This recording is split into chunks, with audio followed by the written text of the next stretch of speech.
Thank you so much for joining me. I'm going to be reading the Earth class notes written by the 12th Apostle on gold. Gold.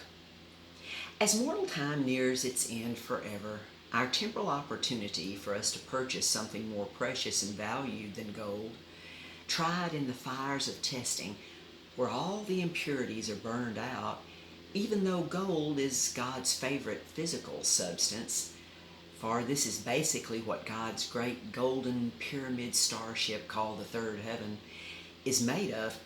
But the most valued thing we can truly obtain in mortal time is godlikeness. Godlikeness in our perfect personal compatibility with God and Jesus, presenting ourselves to them in service now and forever through our unique personalities, while we still have time to do so in our classroom and school of hard knocks on altered earth. Consider the 4 divine days of spirit time, which is 4,000 years of mortal time that fallen humanity was given to produce the 2 or more legal witnesses for God in heaven's supreme court, set up just for the trial, conviction, and sentence of Lucifer and his fallen descendants that were 1/3 of his descendants from the progeny of he and Diana, the only 2 great angels God ever created to be his servants, all of which I have written and explained many times. From a numerical perspective, the 4 days of spirit time, or 4,000 years of mortal time, represents the legal double witness of 2 times 2 equals 4 twice, another numerical double witness of time. Due to fallen humanity's failure to produce the minimum legal number of 2 witnesses on altered earth at the same time who studied the available written records, learned, understood, knew, and believed all of this great truth, God graciously came to earth and conceived his only begotten Son, Jesus the Christ, who learned all of the truth that was available to him at the time, with no special advantage other than angels protecting him from his conception. That was at around about 1225-11 BC. And the beautiful young virgin teenage girl Mary, upon her consent, Luke 1:38, who was from the priestly tribe of Levi, Luke 1:5, of the family line of Aaron. Mary was not a Jew, but she was engaged to Joseph, who was a Jew through the lineage of David, Luke 2:4, who, upon learning that Mary was pregnant before they came together, was going to put her away privately, but the great angel Gabriel appeared unto him in a dream and told Joseph, Mary was pregnant with a son by God, who they shall call his name Jesus, for he shall save his people from their sins. Matthew 1:18-21. Mary had gone to her older cousin Elizabeth and Zachariah's house and stayed with them 3 months until John, called the Baptist, was born. Luke 1:36-40. When Jesus began his formal ministry in Jerusalem, Judea, he first asked his cousin John the Baptist to baptize him at the west bank of the Jordan River to identify and fulfill John's ministry. Matthew 3:13-17. Then was Jesus led up of the Spirit into the wilderness to be tempted of the devil for 40 days.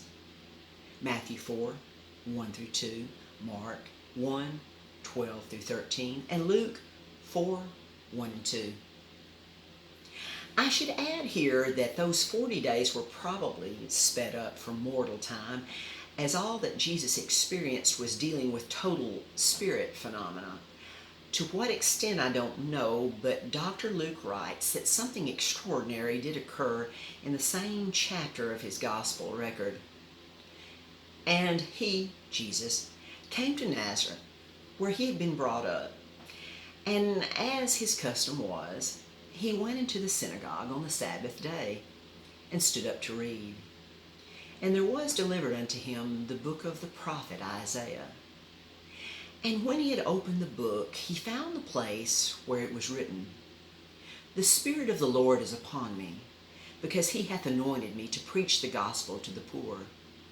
He hath sent me to heal the brokenhearted, to preach deliverance to the captives, and recovering of the sight to the blind, to set at liberty them that are bruised, to preach the acceptable year of the Lord. And he closed the book, and he gave it again to the minister and sat down. And the eyes of all them in the synagogue were fastened on him.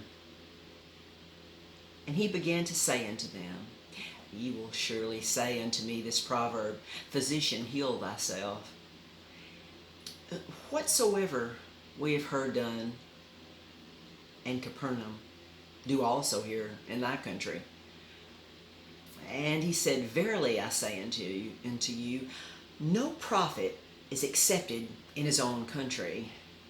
But I tell you of a truth, many widows were in Israel in the days of Elijah, when the heavens were shut up 3 years and 6 months, when great famine was throughout the land. But unto none of them was Elijah sent, save unto Sarepta, a city of Sidon, unto a woman that was a widow. And many lepers were in Israel in the time of Elisha the prophet, and none of them were cleansed, saving Naaman the Syrian. And all they in the synagogue, when they had heard these things, were filled with wrath, and rose up and thrust him out of the city, and led him unto the brow of the hill whereon their city was built, that they might cast him down headlong. But he, passing through the midst of them, went his way. Luke 4:16 through 30. The high probability of how Jesus did this was by altering time from their perspective, that changed the limited visibility of his mortal body closer to the indestructible rotating rate of his spirit body that could move through all mortal matter with ease. His first message to the Jews in the synagogue, it didn't go over very well, and they all tried to kill him, and soon did through the crucifixion by the ruling government at his consent, by not having it stopped by the far greater powers that God and Jesus turned into the greatest gift, blessings, and legal proof of all spirit and mortal time that truly was gold tried by fire. We can give our gift of gold to God by living our life on altered earth for the true glory of God and all that we think and say and do 24/7. For our brief mortal experience here in our very temporal classroom on altered earth can make a true difference to us and others forever.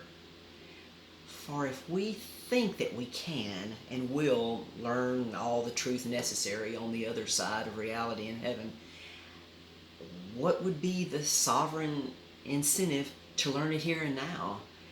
As this is part of the truth that we can know and that will help to purify our gift of gold to God. Thank you so much for your time. Until next time.